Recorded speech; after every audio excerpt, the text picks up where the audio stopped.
Qalib Bədəlovun anım günüdür. Qalib Kitabəli Bədəlov ikisi 2-ci ay 1973-cü il Masallı rayon Ərkivan qəsəbəsində anadan olub. Rayon hərbi komissarlığından xidmətə çağırılıb. Ağdam, Ağdərə, Beyləqan bölgələrində ən ağır döyüşlərdə iştirak edib. Həmişə ön xəttdə olmağa can atan Qalib Bədəlov 2 il erməni quldurlarına qanut durub. Cəsarəti və igidliyi ilə fərqlənib düşmənin xeyli canlı qüvvəsini, texnikasını məhv edib. Onlarca yaralı şəhid hərbiçi yoldaşına güllə yağışı altından qorxu hürkü bilmədən çıxarıb. Son döyüşü 1994-cü il yanvar ayının 27-sində olub.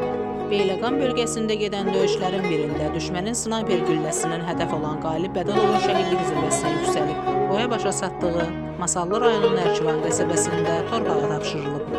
Məlumat üçün bunu da bildirək ki, Bədəlov qardaşları Rövşən, Sərraf, Habil müxtəlif vaxtlarda ayrı-ayrı döyüş bölgəsində azğın düşmənə qarşı fədakarlıqla döyüşürlər. Düşmənin kabusuna çevrilən cəsur qardaşlar igidliyi ilə el obaya baş uzaqlığı gətirib. Bunu da izləyicilərimizin nəzərinə çatdırım ki, Qabil Bədəlov Haqq Sesi TV1-in əməkdaşı Toğrul Bədəlovun əmisidir.